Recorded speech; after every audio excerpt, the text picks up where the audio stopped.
Welcome, everybody. Thank you for being here tonight. I'm Sarah Hubbard, the Executive Director of Sustainable San Mateo County.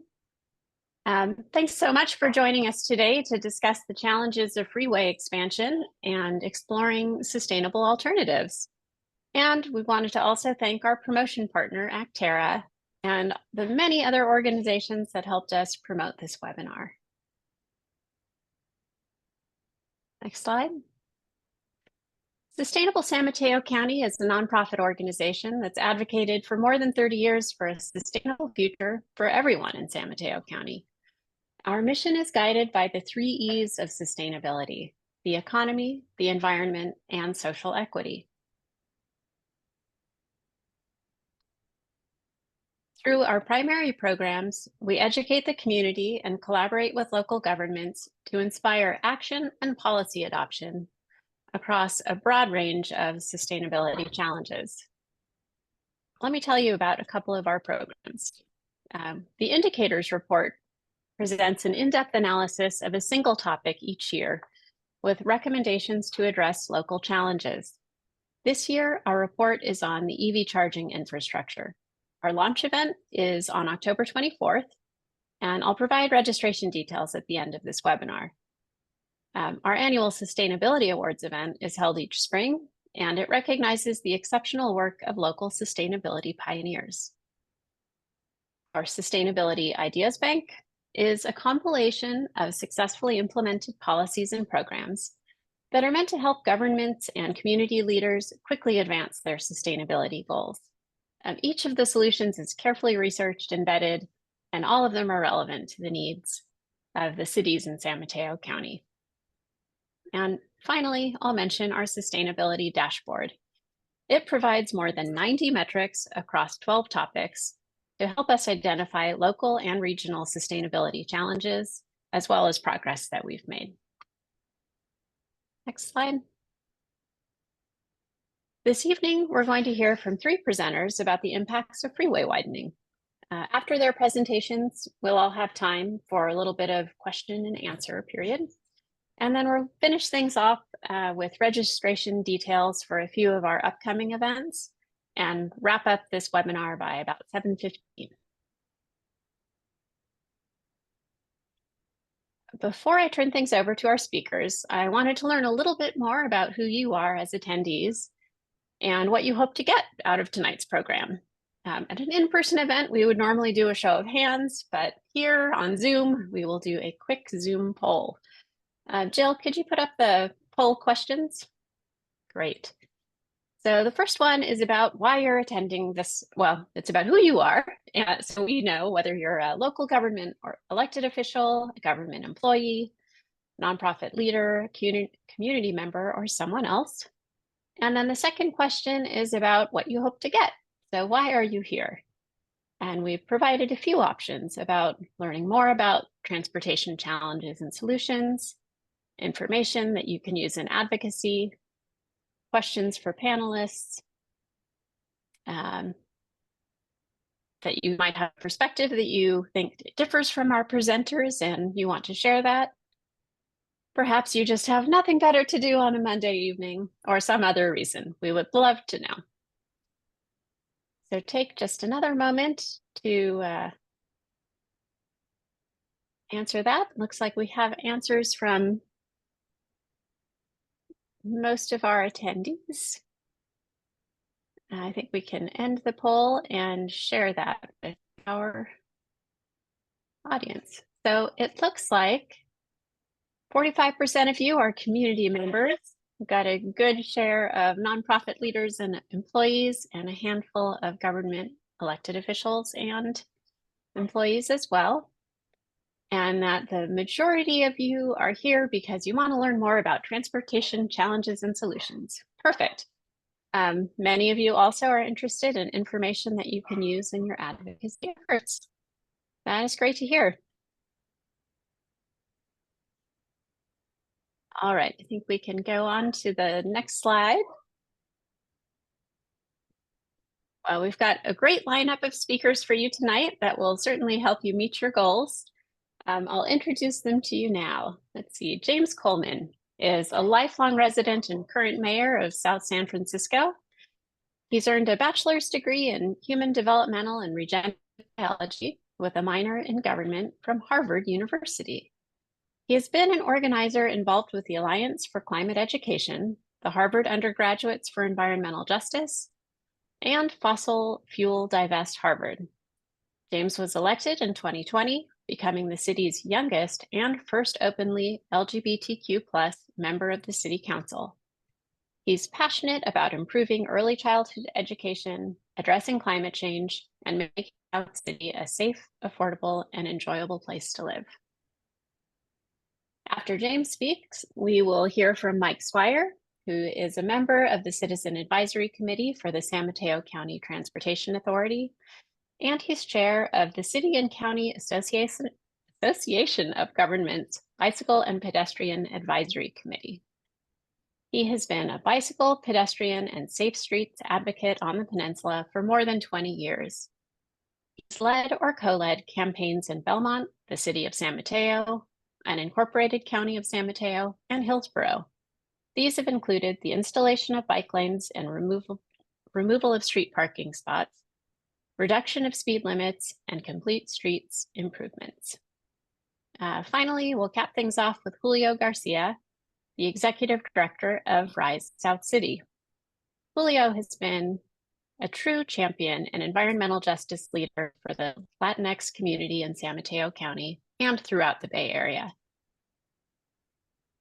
He has served for more than 23 years in various capacities, such as the program director of Nuestra Casa of East Palo Alto for more than 10 years, and he now serves on the board of directors for Ravenswood Medical Center.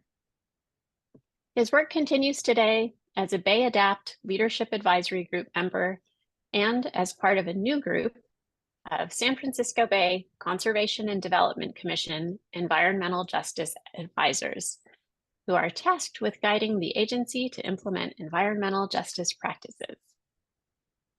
Phew, that was a mouthful. Each of these speakers joins us tonight to share their personal perspectives on the impacts of freeway expansion. And while they're involved in a range of community groups, the perspectives they share, they don't necessarily represent those of SSMC or the organizations and committees they serve on. They are their personal perspectives. Now, please join me in welcoming Mayor Coleman to the screen. All right. Hello, everyone. Very excited to see you here. I see many familiar faces. I see many new faces. And so for those who don't know me, I'm James Coleman. I'm currently the mayor of South San Francisco, and I also currently sit on the board of Peninsula Clean Energy here in the county. Although today I am speaking in my personal capacity.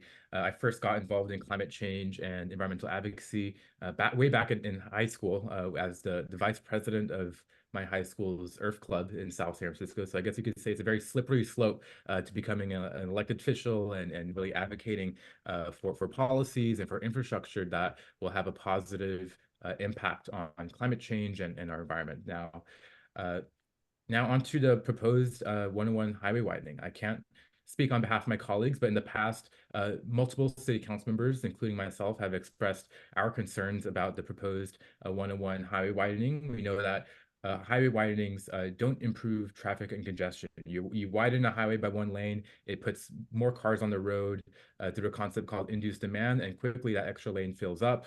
And we're left with the same problem of traffic and congestion. When talking to many community members and residents in South San Francisco, these are some of the things that people are saying. One thing is, widening 101 would only increase pass-through traffic, right? These aren't cars that are necessarily going to and throughout South San Francisco. It would just really move the bottleneck from 101 up north towards San Francisco, because San Francisco is not undergoing a highway widening, and so it would only move the bottleneck north to another portion of the peninsula. In addition to that, this is an environmental justice issue. When you look at the community that is surrounding our highways, and especially on 101, The community located around Highway 101 is largely composed of lower income residents, our renters, immigrants, people of color. There's a large Latinx population that lives in our downtown right by 101.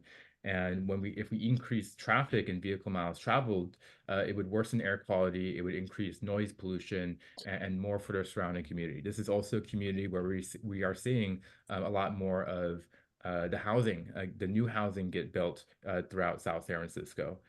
Many residents that I've spoken with are not happy with the plan. South San Francisco is also a very working class community. Many of us are working class, middle class, and we just don't see ourselves ever using the managed lane that you would have to pay for. Residents are also concerned about safety. When you look at the portion of 101 that is located within South San Francisco, there's already very little space on the right and left shoulders of 101, and adding another lane would further limit the amount of shoulder space that cars could pull into during any sort of emergency. Ultimately, throughout the community, we have various city commissioners, organizations, and community members who are very concerned about the environmental and safety impacts of the proposed widening. On the other hand, South San Francisco is a leader in creating better and more active and public transportation infrastructure. One of the big plans that we have for the future, envisioning, South San Francisco, we're known for as the biotech, the birthplace of biotech, or the biotechnology capital of the world, right? However you want to say it.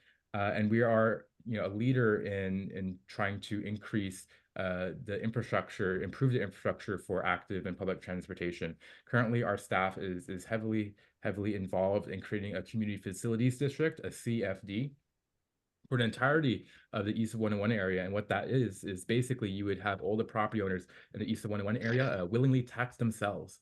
And that all those dollars will be used to fund better transportation infrastructure, improving the roads, creating buffered and protected bike lanes, dedicated bus lanes, and more to better connect our East of 101 communities with BART and Caltrain, the new Caltrain station that we just opened in South San Francisco. And so we definitely want to see infrastructure improvements that continue to encourage these modes of transit, like public transit and active transportation, biking, walking.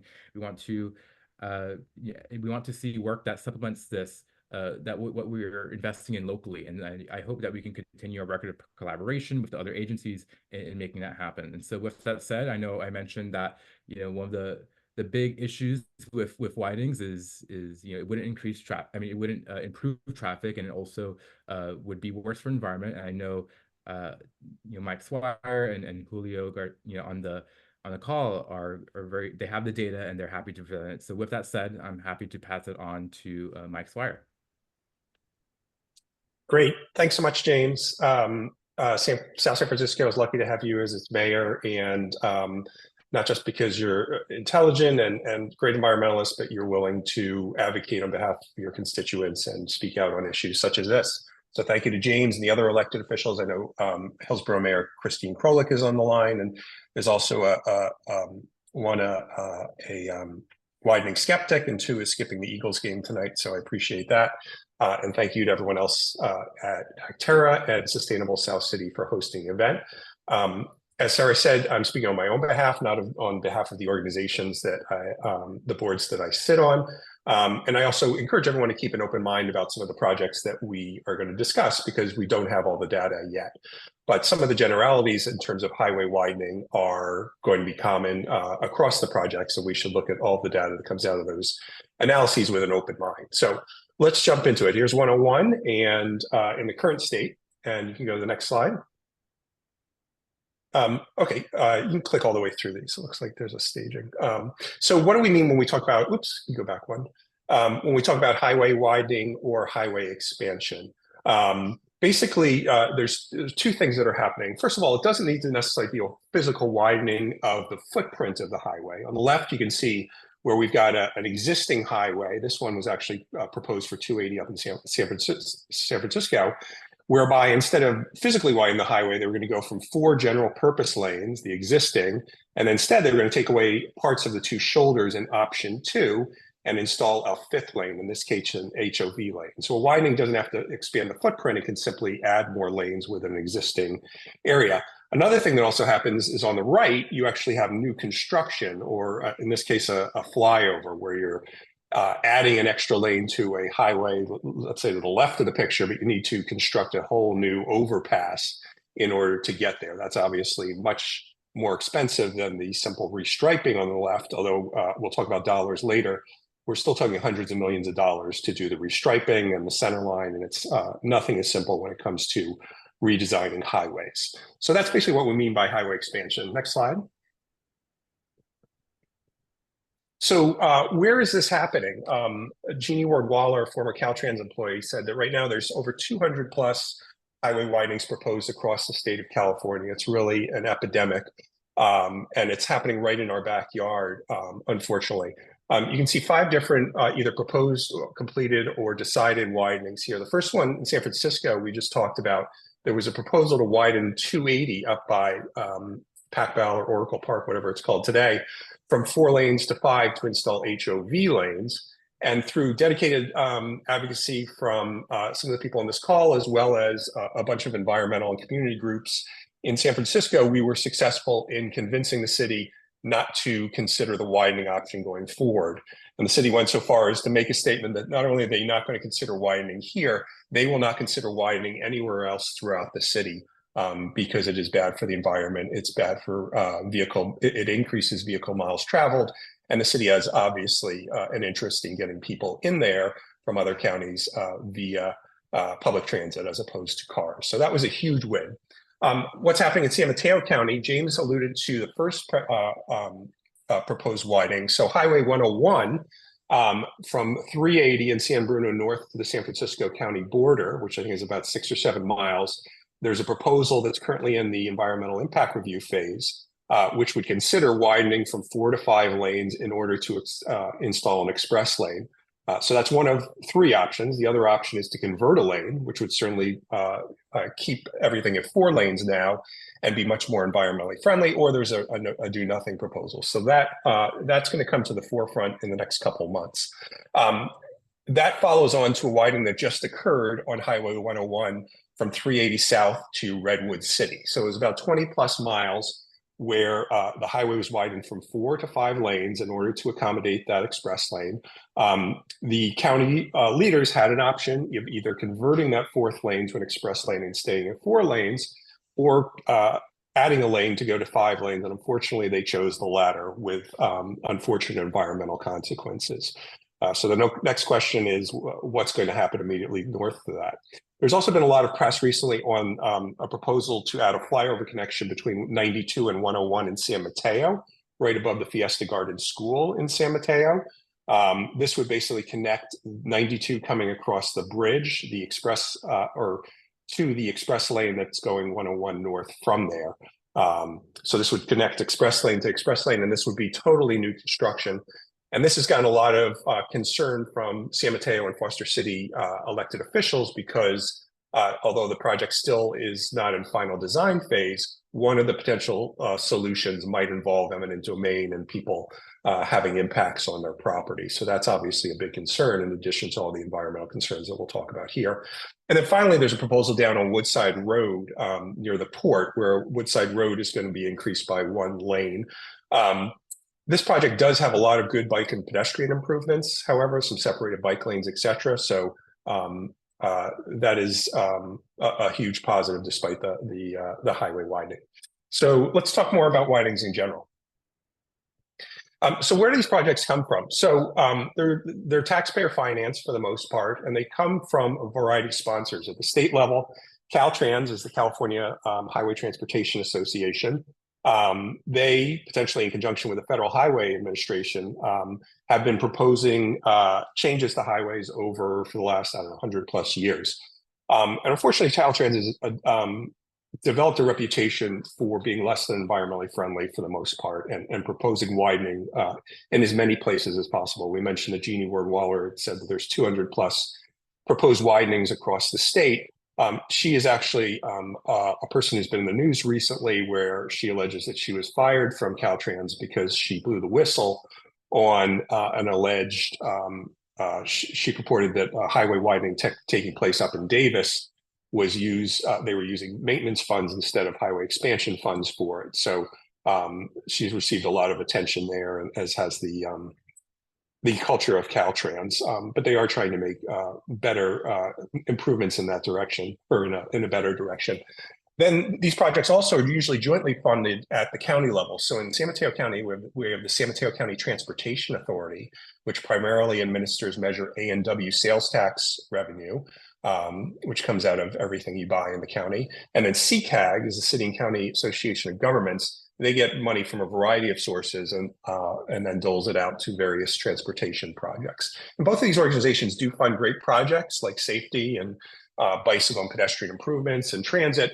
But if you look at their budgets, a very large portion of, unfortunately, goes to road projects, and very often they are widening and vehicle miles traveled inducing projects. In San Francisco has the San Francisco County SFCTA, which provides the same funding authority, and they made the decision recently not to widen throughout the county. And then on the other side are the supporters. So there's some very powerful interests, and that's one of the reasons it's very important for advocates such as yourself to get involved. There are private companies in the construction industry that profit from building as big a project as we can. Obviously, a wider project is a bigger project. And then there's also various construction unions that are involved. And although we certainly want people to be employed and have jobs, we could be spending taxpayer dollars on greener projects, and that would certainly be preferable to ones that are going to destroy the climate. Okay, next slide. So why do these people say it's necessary? First of all, the most common thing we've heard from James is it's going to reduce traffic or delays. That is not borne out over time. We'll talk about that in a second. Second of all, they want to install a new lane. And the question is, do you convert or add a lane? So San Mateo County, we have express lanes where people can pay to exempt themselves from congestion, or a bus could potentially go at 45 miles an hour or higher, or you can install a HOV lane, which is only for 3 or more. Some people will also say that there's environmental improvements that when there's cars idling, that increases air pollution. And certainly idling is not great, but ultimately when you widen the highway, even if those cars speed up for a bit, induced demand will decrease speeds over time. So that's really a false argument. It has never been borne out by science or history. Some will say it increases or reduces greenhouse gas emissions. I fail to see how that's possible. Projects can move more people. I mean, if you have 5 lanes as opposed to 4, once that 5th lane fills up, more people will get through. But the question is, what's the best way to move those people? Would you rather have them on Caltrain, or would you rather have them in a single occupancy vehicle on 101? And finally, there's the quality of life argument is very sympathetic. People want to get home to their kids, but again, if these projects don't in the long term relieve congestion, nobody's going to get home any sooner, unfortunately. Next slide. Keep going, please. So why doesn't widening reduce congestion? So it's been well established in the media recently, New York Times, Vox, there have been a bunch of articles, even some local news stories have demonstrated that when you build more lanes, you get more traffic and delays return to previous levels. And this is basic economic theory you can see in the bottom left, where as soon as you increase capacity, you can see this purple increasing, you're going to get an increase in actual demand. The yellow line goes up, i.e. more people want to drive. And over time, that leads to another widening over time, and you get a temporary period where we have excess capacity, but very quickly more people start to drive versus biking versus walking versus working from home. And thus you have that red zone, which is induced demand, i.e. traffic ultimately increases over time, and in the long term, you get no benefits in terms of delays. And a perfect example of this on the right is the Katy Freeway in Texas, which I think is now approaching 18 lanes. And every time they built it, they said it was necessary to keep pace. And every time it fills back up. And we've even seen SMCTA engineers saying that as soon as they finish a lane expansion project, it fills right back up. So it's really silly to keep going down this route when we know it doesn't work. Okay, next slide. So what are the problems here? Oops, go back one, please. First, one more forward. The widening is super expensive. It's always going to take more money to increase the lane or, God forbid, add a flyover. A lot of the money that was invested in the IRA, unfortunately, for quote climate purposes, actually went to road construction and is a negative from a climate impact, as we'll talk about in a second. And this is all public taxpayer money that has an opportunity cost. We see Caltrain and BART facing fiscal cliffs in the near future, and thus we're talking about another sales tax potentially to save them at the regional level. The number one concern for people from transportation perspective is potholes. There's consistently too many potholes out there, and yet we're considering spending more money to build more potholes, honestly, that won't be filled fast enough. We don't have good public transit, especially for our kids. It costs my kids' high school, it costs them more to take the bus than it does to actually park at school. It's just it's a bad choice. And then finally, if you've ever tried to get a speed bump or a bike lane installed in your town, you have to it takes dozens of years and applying for grants, et cetera. There's no money there, unfortunately. So we have certainly a better use of taxpayer dollars when it comes to transportation. Next slide. So the big elephant in the room, of course, is greenhouse gas emissions. So in San Mateo County, these numbers are a little dated, but they're probably still pretty accurate. 62% of greenhouse gas emissions derive from transportation.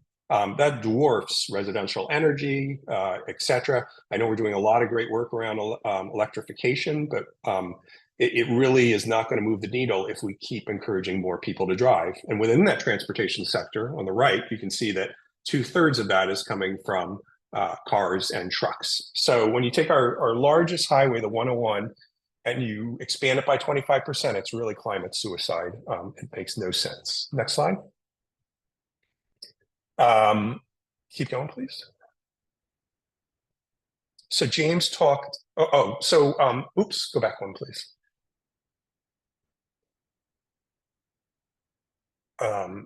Okay, so this, go one forward. I'm not sure where we are. Okay, I'll talk to this one.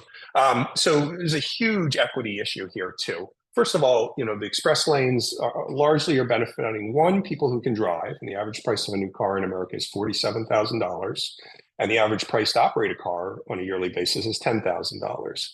And that's not affordable for a lot of Americans. And second of all, the externalities of those people driving is largely borne by the lower income and the diverse communities living adjacent to the highway. And Julio is going to talk about this in a second.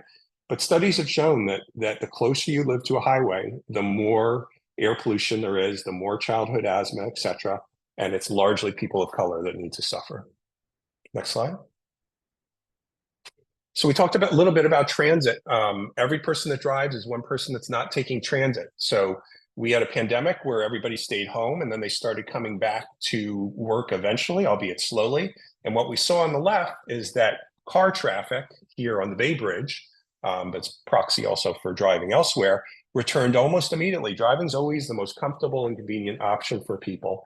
And we saw a very slow ramp up from BART and Caltrain that only now are getting to about 50% of pre-pandemic levels, whereas you can see driving is already back to 100% levels. And that's on a widened highway. So you could potentially argue that we're at 125%, that those new lanes are full, and they're already they're full with people that used to drive or that are returning to work and driving. And unfortunately, all transit has suffered, but you can see Caltrain and BART on the right in red actually have had the slowest recovery of any transit agency. And potentially that could be due to the fact that we simultaneously built a wider highway right next to Caltrain. It just doesn't make sense. Next slide. So what happens when you widen the highway? More people drive on the highway, but those people have to get to the highway. And we're seeing an epidemic of traffic violence in the United States with pedestrian deaths at all-time high levels.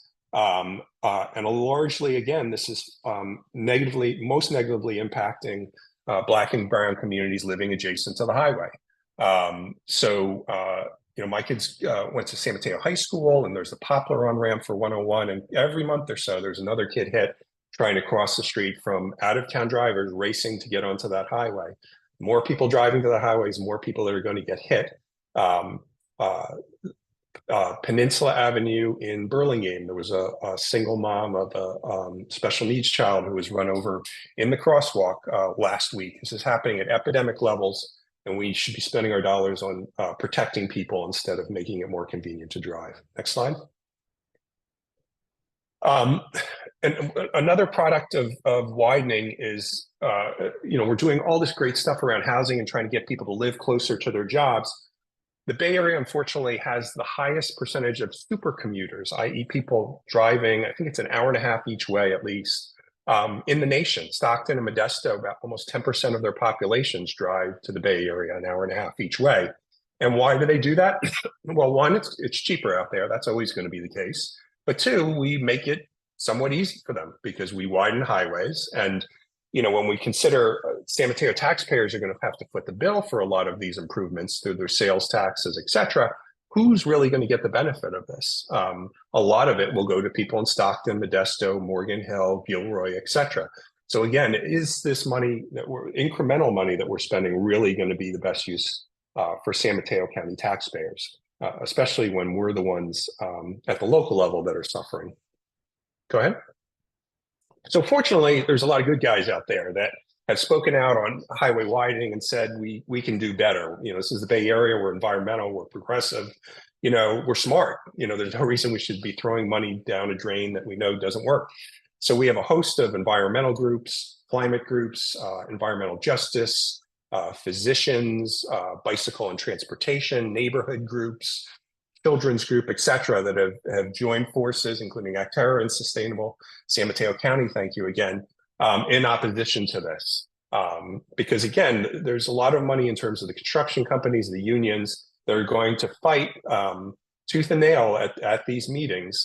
So we need you to stand up in conjunction with these organizations in the future to make sure that we make smarter decisions. Next slide. So what can you do?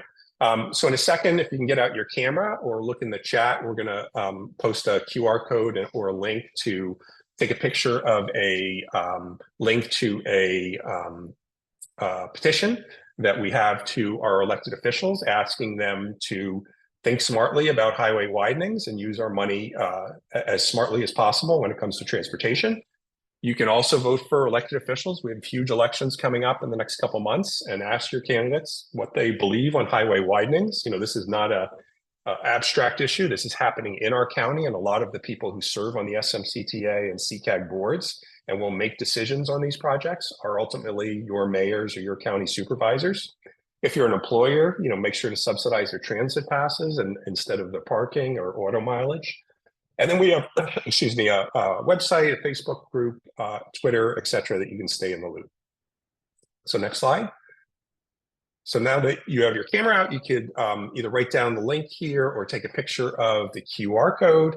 And we really hope that you'll join us in this effort. Without you speaking out, we're not going to get our leaders to change their direction. This is already, the 101 was already widened last year with a whimper, basically. The community did not aggressively speak out.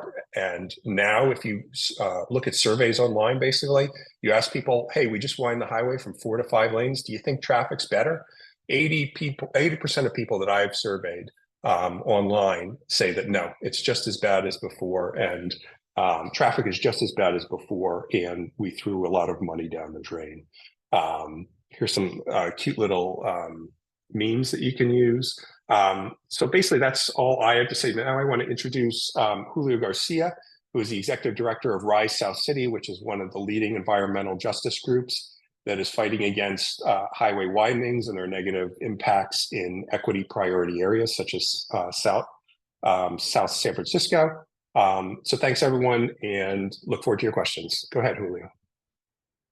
Thank you, Mike, for the introduction. Mike say my name is Julio Garcia. I am the executive director of Rise South City, and we were founded in 2022.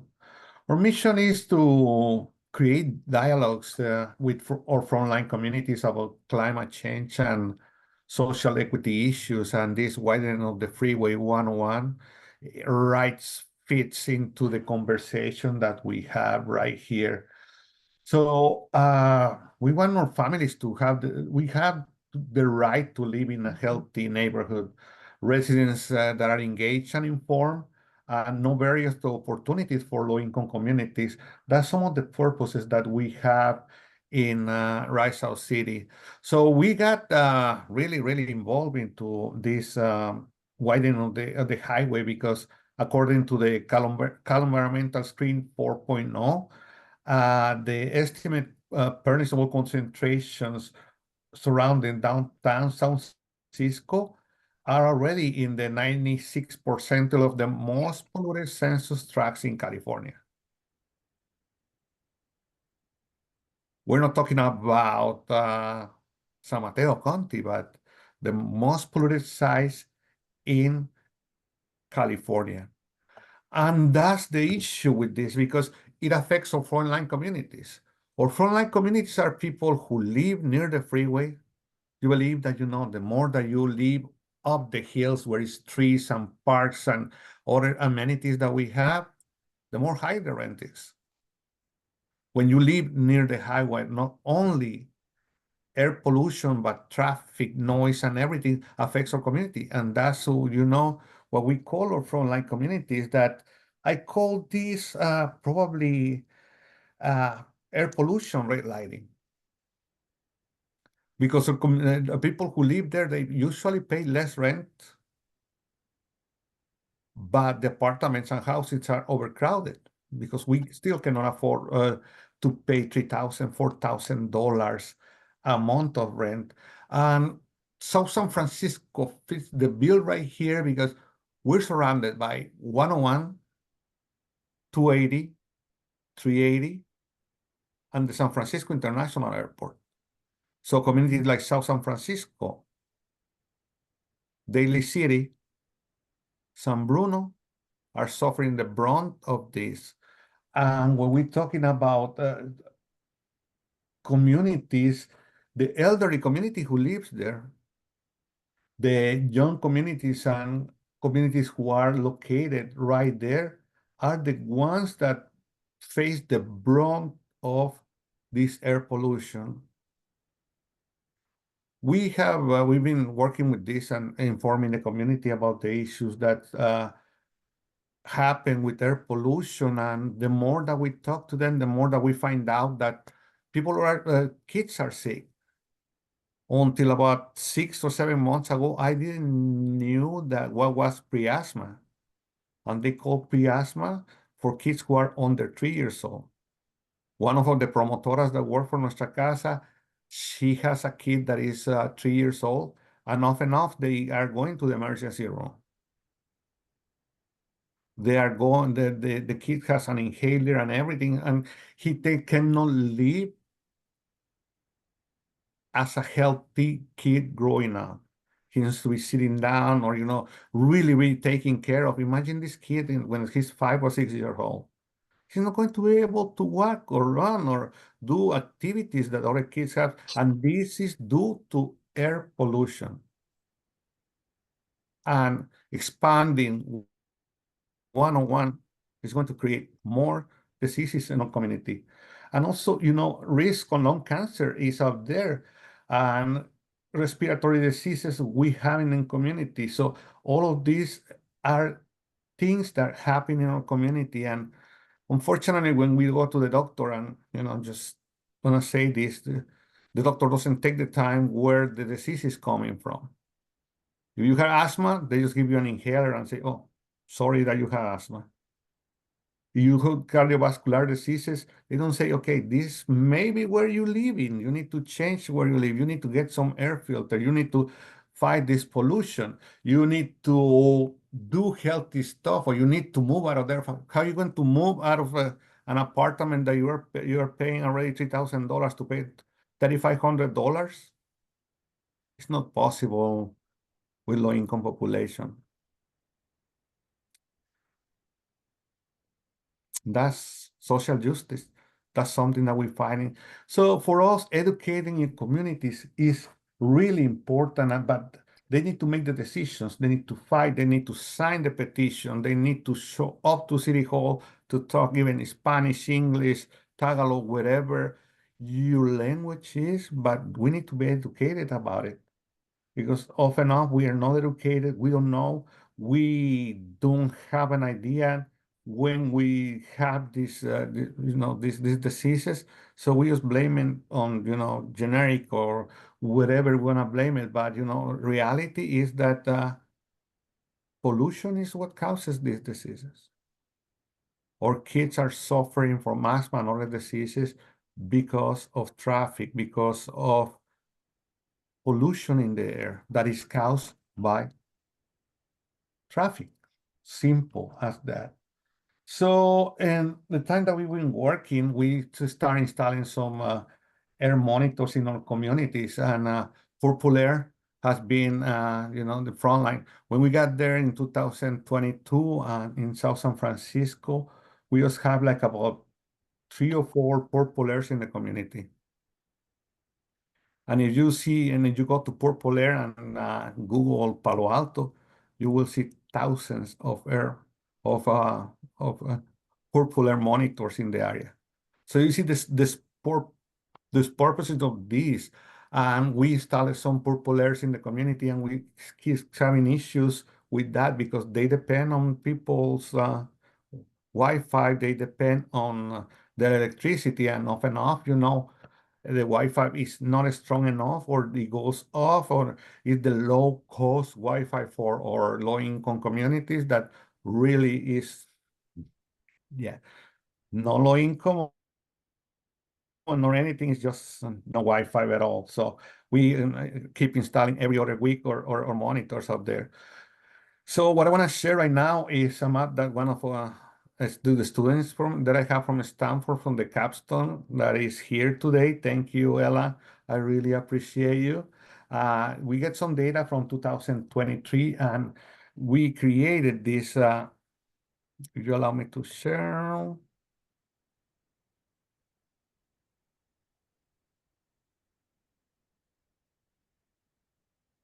There you go. If you can see this map right here, it defines the Purple Air monitors that we have. And according to the World Health Organization, the air quality index should not exceed 50 more than 3 to 4 days per year. So in 2023, the daily average was more than 57. So this is going to be online. We have them in Spanish, and we have them in English so people can understand. And it's going to be self-selected. So what I'm going to share is where we have our office, Grand Avenue. So you see in Grand Avenue, we are 14 days above the threshold. And the asthma percentile is 71%, which according to that is greater than any other counties, any other city in San Mateo County. And low birth weight is 53%, and cardiovascular diseases are 51%. So this map is really easy to navigate. So if you go to another area, which is Franklin Street, where we have another monitor, the days about the threshold, and that was last year, it was 18 days about the threshold. And don't forget that last year, people were starting returning to work. Right now, when we get the data from 2024, we're gonna be surprised that this is going to be jumping a lot more. So we did this for the community, and we have some resources, tips for a healthy home, impacts of air pollution on brain health. Another thing that we are looking at now, and probably when I jump in the summer with a few students from Stanford, is the relationship with air pollution and mental health issues. We have to do a lot of research, but we're finding out that depression, anxiety are caused sometimes by air pollution. So with that, I want to thank you, everyone, for being here, and let me stop sharing.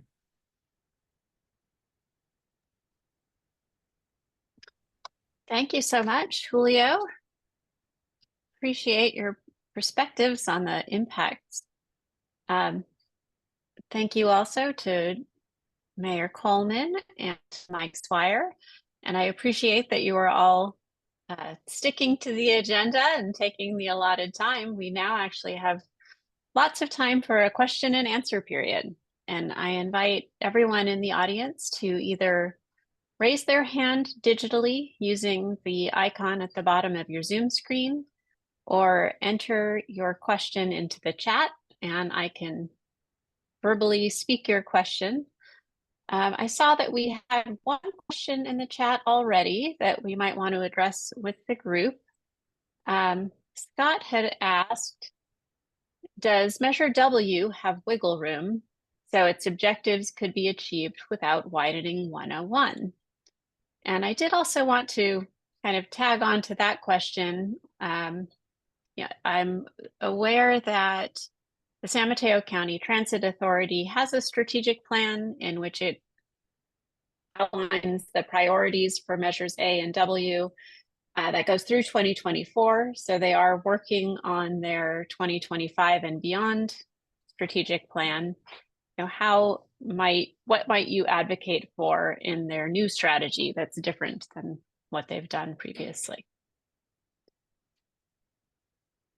So Mike, that's probably a question for you. Yeah, sure. Yeah, can I share my screen? Because I can actually show people the SMCTA page that might help them better understand the current policy, because I don't want to misspeak. I'll just show you what's up there. Is that possible? Yes. I don't know what I do on my end. Share. I think so. Can you see that? Yes. Ooh, thank you. I did it. Okay. Okay, so this is, I put this in the chat, and if people want to look at it, and this is, so again, this is SMCTA, San Mateo County Transportation Authority, which is one of, with CCAG, I would believe the largest funding authorities locally. And San Mateo County Transportation Authority administers Measure A and Measure W sales taxes in the county, which are two different measures that have been passed over the past, I think it's 30 or 40 years, to fund different transit priorities. And you can see there are various principles here, the first of which is to relieve traffic congestion countywide. That sounds admirable. The question is, how do you do that, given that I'm not sure of any area that's been able to adequately solve congestion. But basically, there are prescriptions in Measure W as well as Measure A for how that money is spent in terms of different types of buckets. So you can see for Measure W, 50% in blue on the left goes to county public transportation systems. 22.5% in the lower right goes for highway congestion relief improvements. And then you can see the other numbers all the way down to 5% or so for bicycle and pedestrian improvements. Personally, I would love to see a large increase in bike and pedestrian funding, given that many cities are not able to undertake these projects without outside funding, like a grant from SMCTA or CCAG. They just don't have, or they claim not to have the money. They spend on other things potentially. And if you look at historical spend, I mean, this is actually pretty progressive compared to where things have been over the last 100 years, where, you know, roads got the vast majority of funding. Public transit has been increasing over time, and bike and ped was basically an afterthought. That's starting to change, but at 5% bicycle and pedestrian, there's still far too many people dying on the roads. And when you look at different cities like Minneapolis or even San Francisco, our bicycle and pedestrian safety in San Mateo County is woefully inadequate. And that's the reason that the San Mateo County grand jury said that only 1% of people are biking as part of their daily lives, the same as it was, I believe, 20 plus years ago. So yeah, I would like to see more public transit, more bike and ped safety, and certainly less highway widening, but potholes is a legitimate concern too. Oh, and sorry, one other thing is grade separation. You can see the 2.5%. Grade separation is, for instance, where Caltrain goes at grade or at level. And because of that, you have those bars that close, the trains have to honk when they go through the intersection. It's basically a safety and quality of life disaster. So the county's done some great projects, for instance, in San Mateo by Hillsdale to get those raised grades and allow traffic to pass smoothly underneath. It's good for safety. The trains don't need to honk. But these projects are expensive and woefully underfunded. So Burlingame has the most dangerous train crossing in the state, and very frequently there are crashes there. And unfortunately, given the structure, the county's finding it difficult to move money into grade separation as opposed to highway projects that seem honestly less important from a safety perspective. Great, thank you, Mike. I see we have a couple of people with their hands raised. Chris, could you unmute and share your question with the group? Sure. Thank you so much for this. It's wonderful to talk to people who share these values. One of the things that I totally get the importance of bike and ped in general, but how do we deal with the first and last mile for those? I live in Brisbane and getting people off the mountain and to our very, very limited public transportation options is really a challenge. And it's that east-west public transit gap that we have up and down the corridor. What can we do about that? And by the way, I want to congratulate South San Francisco for their shuttle, which I think is one of the things that has contributed to making this better for South San Francisco, at least.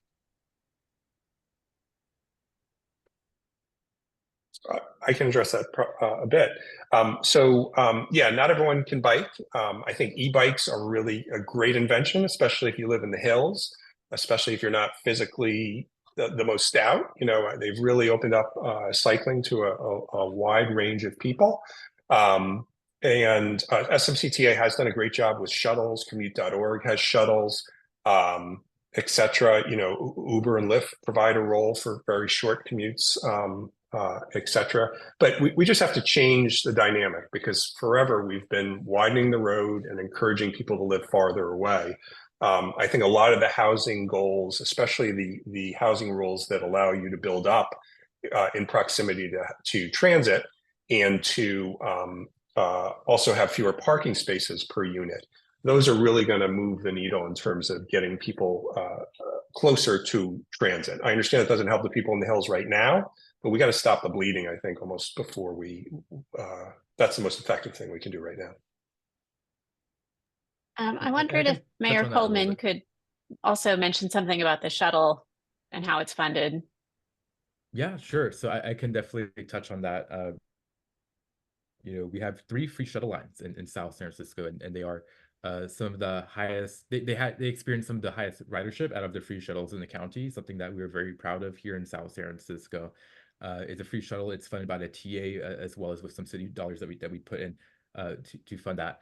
And you know, we recently, through the advocacy of myself and one of my council colleagues, Mark Nogales, we both represent kind of the westernmost portions of South San Francisco that were not serviced by the first 2 free shuttle lines. And so the 3rd free shuttle line connected the Westboro area, if you're familiar with South San Francisco, to Westboro area to, you know, Avalon area, Bury, and then it links to both of the other free shuttle lines, as well as it links to BART directly. And I believe we also extended it to go to Veterans Village in Coleman. And so this is, last mile is something that we talk about a lot in South San Francisco. I think, having free shuttle lines that are frequent and reliable are one way to do that, but also ensuring that we have a safe and buffered bike and pedestrian infrastructure. So another thing that we are working on is, so if you've ever driven up and down Westboro Boulevard or Jefferson Boulevard, these are very quick and fast roads where there are a lot of cars,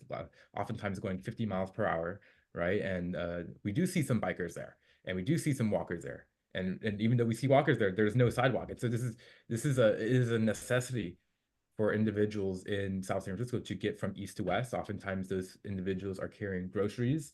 And so we recently got, I believe, a $1 million grant from the TA to study that intersection from Westboro and Jupiter and make sure that we build safer bike ped infrastructure and buffered lanes, of course, to better improve our east-west connectivity. Great. Mike, did you have something to add to that? Yeah, and per what James just said, induced demand works both ways. When you add highway lanes, more people drive. When you add bike lanes and make it safer for people, or sidewalks, more people will do that. So again, what's the smartest use of our spending, and what mode shift do we want to see in the future as opposed to what we've built for people today? Great. Jess Mancy, I see that you have a question, and I've also got a couple in the chat that I'll read after Jess speaks. Would you like to unmute yourself?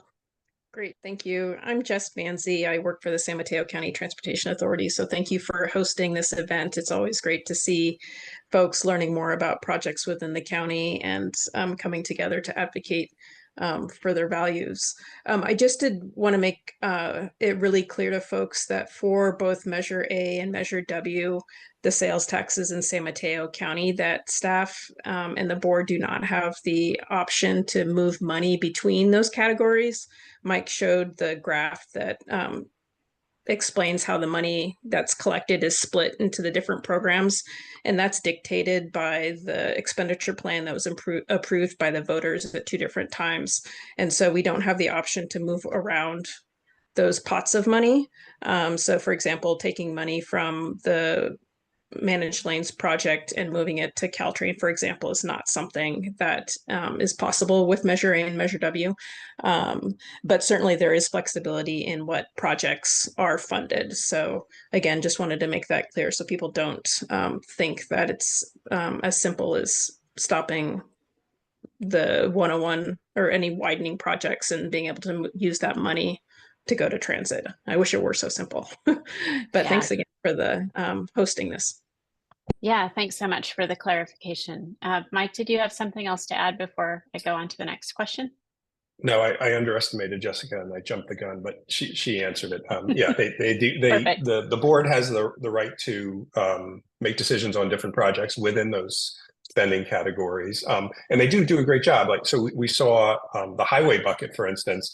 You know, again, that is a congestion reduction bucket. So one way in the past that we've seen some great projects come out that actually will get people biking instead of driving on highways, and that might be El Camino or some of the smaller highways. So again, it doesn't necessarily have to be a widening project. Great. Aaron Fieberling had asked, can you clarify or share the information about San Francisco vowing to not do any more highway widening projects? Is this within the city or county? Will this carry over under different city or SFMTA leadership? Yeah, so that didn't get a lot of, that? Yeah, I can address it. It didn't get a lot of press, but I think it was back in May, first before the Citizen Advisory Committee and later before the SFCTA board, they announced that they had scrapped what they had previously called the Express Bus Project, which I think was about 10 plus years old. It was put on hold due to COVID, et cetera. And that project had included the proposed widening as one of 3 options up by the ballpark. That's the lane diagram that I showed. But they came back after presenting and saying they were leaning towards the widening option, even in advance of doing the studies. They came back and said, you know, this is actually against what's written in the city general plan. I'm making that up, but there's basically city agreed documents that say, you know, we do not want projects with any VMT. So they came back, and I think they just developing what's called the next generation highway study for 101, 280, and Central Expressway. And they said they will not invest in any widenings, except maybe some small areas where you've got a bottleneck that you're trying to get rid of, or connections between wider and smaller highways. But for the most part, wholesale widenings are off the table. So I can try to find more info and provide offline. And to the question of, I assume that could potentially change in the future, but the current administration and several council people that we've talked to are on board with that. Great. Terry Nagel proposed an interesting idea. I'm curious if anyone has considered it. She says, what about offering on-demand shuttles with apps like Uber and Lyft to help commuters connect with public transportation? Has that been discussed by anybody, or does anybody run the numbers on that? I happen to know that okay, I was also going to add that the College of San Mateo has a similar program for students where they reimburse for Lyft rides directly to campus, and that's less expensive than providing shuttles. So, yeah. Mayor Coleman? Yeah, I think it's a great idea. I think, you know, as much as we can provide options for that last mile connectivity is great. And And Jeff did mention in chat, Sam Chen says Ride Plus in EPA and the coast side. And I'd love for there to be, if it's, if there's any Sam Chance people here, I'd love for there to be a third pilot city, which is South San Francisco, and kind of testing it here, because ultimately there are a lot of seniors who would love to use better modes of transit, but are unable to bike or walk, right? Or sometimes they're unable to drive, right? And so this is a really accessibility issue for all, to make sure that we have. And so he oftentimes used ready wheels. To get around town, and so having more of these services available that are affordable, low cost is just really important to making sure that our folks can get around town and throughout the county. Great, thank you, James. I have a question here from Jeff Smith. Have you tried talking with SAMHSA about their stance against the regional funding measure? A regional solution could help build capital improvements that could take cars off the road in our county as well. And actually, he corrected that to say SMCTD. I'm not sure I totally understand the question. So there's a group called MTC, Metropolitan Transportation Commission, I believe. That's a Pan Bay Area group that provides funding top down, either through the state or originally from the state or from the federal level, and then it doles that out. They have proposed a regional funding measure in various forms, and there's a new one coming out every couple of weeks. That would with the goal of eliminating the transit death spiral that we're seeing amongst various agencies, including Caltrain and BART. One thing that advocates have been trying to do is ensure that when we talk about a transit measure, it truly goes to transit. But unfortunately, what happens is several highway widening special interests will show up, including unions and construction companies, and they want to make sure that that money can also be used for highway widening. And there are some legitimate uses out in more rural areas where population is spiraling. But if you look at somewhere like the Bay Area, where we have ample public transit capacity and the train is right next to the highway, it really makes no sense for us to be spending money there. So I think that is an opportunity, but it's a political challenge. Got it. I see Erin included a question in the chat, and Chris had also raised her hand. Let me read Erin's first. I'm curious if there's a list of local political candidates who have gone on the record as against highway widening. I know this is endorsement season, and we've got council elections coming up. Any word on that? We've generally been asking people, what is your feeling in general about widening? We're trying not to get involved in the specific projects because, as we said, we're still waiting for studies to come out and such. And only when you have all the data can you make a really thorough understanding. But we have a dozen plus officials that have spoken out in general on highway widening, and I'm happy to share those. I don't know if you want me to, Sarah, or what you think is appropriate here. If I'm not mistaken, they're on your website, the yes. Stop 101 widening. So if people are interested, they can look there. Chris, did you still have a question? You had your hand up. It's down now. I see Rich has his hand up also. Yeah, I was wondering if, but I've reread Jeff's question, so I don't think he was referring to some concerns that I had heard at the Caltrain meetings recently, that they don't think that the County of San Mateo would support a regional measure because San Mateo wasn't going to benefit as much. So there is that concern that has already been raised. Mike, I don't know if you want to say anything to that. It's an extremely complicated topic. I think there's one, the return to source, or the do we get out of it what we're putting into it issue. Second of all, there's concern around consolidation. There's been discussion on whether or not it's cost effective to have 25 different transit agencies across the Bay Area. And then there's issues like the highway widening. So it's a huge issue. And it's I don't have a strong opinion, honestly, besides the widening part. Rich, I see you've got your hand up. Would you like to unmute?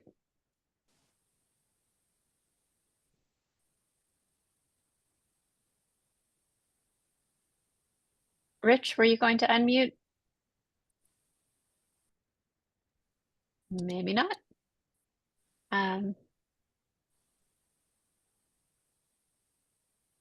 Any other questions? Or have I missed anything in the chat? There's a lot of other filling in of some of these answers as well. So I did notice that Jess Manzi was kind enough to include her contact information. So if people have specific questions related to measures A or W, she offered to follow up on those. We will also be sending out a follow-up email after this event to everyone who registered with a link to the recording and some contact information and any of the links we provided in the chat. So certainly follow up. Any final comments from our speakers? If not, I think we can move on to our wrap up. Nothing from you now. Molly, would you mind sharing the slides for our final things and joining?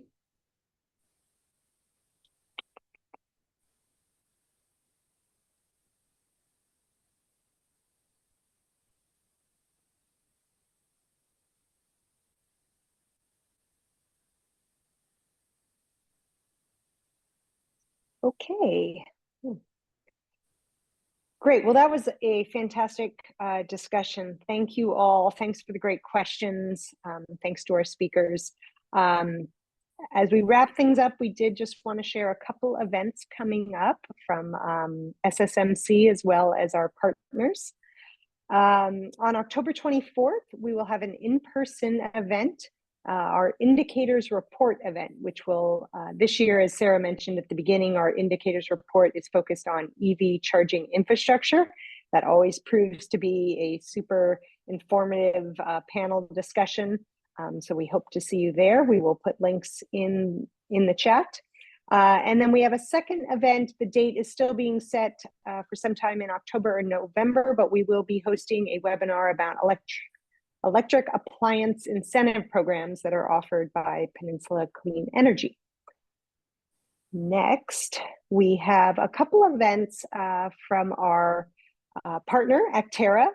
So Actera is going to be hosting on September 28th, the EV Ride and Drive event. It's happening at PayPal Park. Molly, I'm not seeing your screen anymore. Is anyone else? I think your screen share stopped. I'm seeing the presentation. Oh, you are. My mistake. Right, well, let me just switch my screen. Just stop and reshare, just to make sure everybody can see it. So that should work. So Actera's event, September 28th, EV Ride and Drive event. You get to test drive different EVs, which we know we want to get out of cars, but if there is a need for a car, ideally it is an electric vehicle. It's going to be a fun event. You can also test drive scooters, EV bikes. So it'll be a really fun event. And then on October 19th, Actera is hosting their electric home tour of 2024. They have a number of homes across San Mateo County and Santa Clara County that have electrified, and you get to tour the home, ask questions of the homeowner, and you know, all the decisions they made, the appliances they picked, the contractors they went with. So really great opportunity there. And Sarah, I think you had a couple last remarks. Yes, I do. I just wanted to thank our speakers again, James, Mike, and Julio. We really appreciate you sharing your perspectives with us tonight. Thank you to everyone who attended tonight and for asking questions and being interested in this important advocacy topic. I hope that you've learned more about the impacts of freeway widening and some of the alternatives. It seems like that was most people's goal for today. And I do have two final announcements and requests. September is Sustain SSMC month, when we're sharing a behind-the-scenes look at all of our core programs through our newsletter and on social media. It takes thousands of hours of work to create our core programs, which I introduced to you earlier in this presentation. These educate, inspire, and promote policy adoption and are a way to hold our cities and our county accountable. And we can't do this without your support. So I am asking, if you can, to support our efforts through the QR code listed here. We're also very eager to get your feedback on this event and your ideas for other programs of interest. So if you could fill out a very short survey using the link in the chat or the QR code on the screen, I would greatly appreciate it. Thank you all again so much for being here tonight, and I look forward to seeing you at another event soon.